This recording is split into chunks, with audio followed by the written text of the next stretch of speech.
Welcome to this exercise on the product life cycle or the calculation of the amortization period.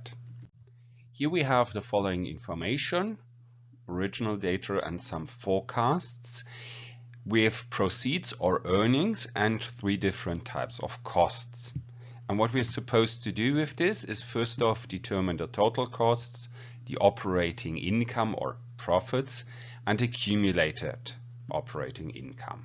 Based on these values, we should calculate the payback period. So what's the point when we break even and when for the first time we have more profits accumulated than debt? Well, let's get right into this. So I'm just going to copy the table from before. Then I'm going to first add one row with the total costs.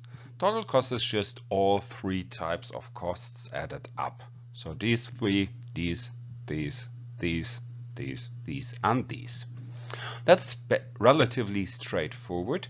Similar to the next step, where we just go proceeds or earnings minus costs, calculating our operating income or our profits as such.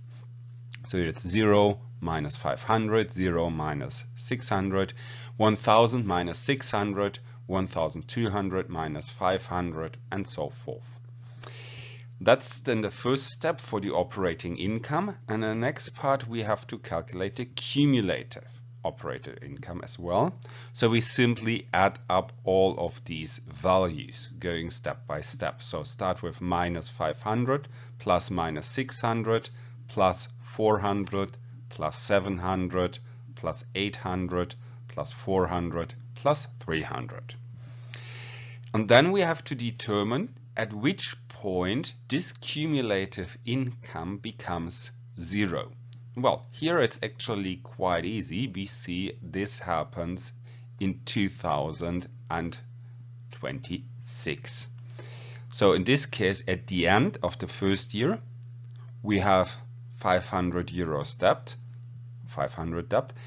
End of second year, this much. End of third year, 700 still in debt. And only by the end of the fourth year do we break even. So it takes 4 years for amortization. And that's why our payback or amortization period is 4 years.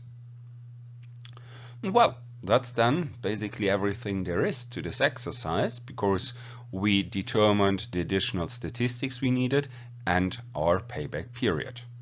So I say goodbye and see you next time.